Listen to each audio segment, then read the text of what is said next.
बीड हत्या प्रकरण परभणीच्या घटनेवरून विरोधकांनी सभात्याग केलाय। वाल्मिक कराड सोबत धनंजय मुंडेंचा संबंध आहे असा थेट आरोप जितेंद्र आव्हाडांनी केलाय।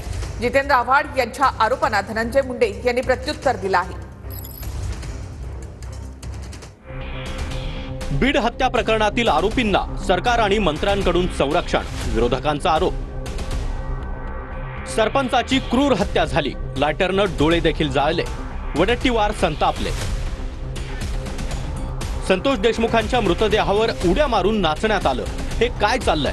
वडट्टीवार यांचा सवाल। वो सिगरेट जलाती उसका लाइटर से आंखें जलाई गई और उसको मरने के बाद भी उसके ऊपर कूदकर नाचा गया। अरे क्या चल रहा है महाराष्ट्र में? हत्येतील आरोपी धनंजय मुंडेंचे निकटवर्तीय वाल्मिक कराड यांच्या जवळचे असल्याचा आरोप। परभणी आणि बीड मधलं प्रकरण सरकारचं वस्त्रहरण करताय, जितेंद्र आव्हाड यांची टीका। असा हा कोण आहे वाल्मिक कराड? वाल्मिक कराड खड़ा तो वह सरकार से बड़ा, हे सरकारपेक्षा मोठा आहे वाल्मिक कराड। परभणी आणि बीड हे सरकारचे वस्त्रहरण करतायत। वाल्मिक कराडांसोबत धनंजय मुंडेंचा संबंध, जितेंद्र आव्हाड यांचा आरोप।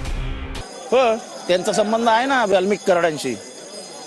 वाल्मिक कराड आणि धनंजय मुंडे यांचे संबंध कसे आहेत हे पंकजाताईंनी जाहीर भाषणात सांगितलंय। स्वतंत्र कायदेशीर चौकशी आयोग नेमावा।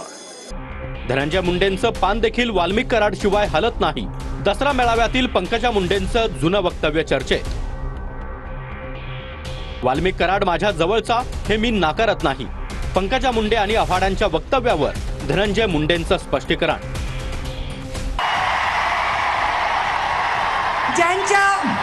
ज्यांच्या शिवाय धनंजय मुंडेंचं पानही हलत नाही ते वाल्मिक कराड।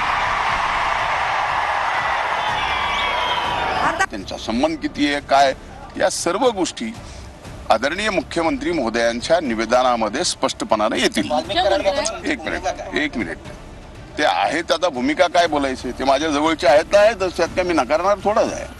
धनंजय मुंडेंचे वाल्मिक कराडांसोबतचे फोटो व्हायरल।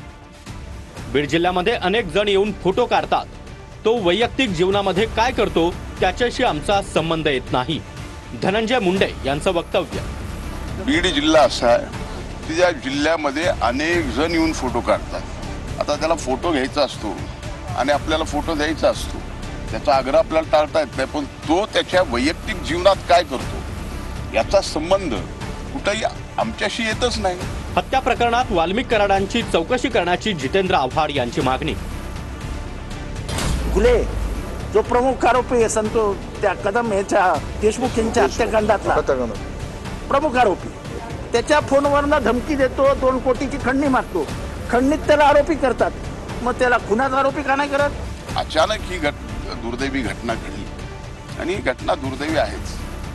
जे खून झालाय तो झालाच आहे आणि ज्यांनी केलाय त्यांना कठोरातली कठोर शिक्षा व्हावी। वाल्मिक कराडवर हत्येचा आरोप का ठेवण्यात आला नाही, संदीप क्षीरसागर यांचा सवाल। जे गुन्हेगार सापडले त्यांचे जर कॉल रेकॉर्ड आणि वाल्मिक कराडचे कॉल रेकॉर्ड जर सापडले अध्यक्ष महोदय, सीडीआर जर सापडले, तर पूर्णपणे जो काही खून झाला अध्यक्ष महोदय तो आपल्या समोर येईल। पहिल्या दिवशी 4 आरोपी अटक झाले, बाकीचे जे काही आरोपी आहेत त्याबाबत पोलीस स्वतः लक्ष घालून त्यांना अटक करण्यासाठी जवळजवळ 8 वेगवेगळ्या टीम त्यांनी तयार केलेल्या आहेत आणि तेही नक्कीच त्यांना सुद्धा लवकरात लवकर अटक केली जाईल।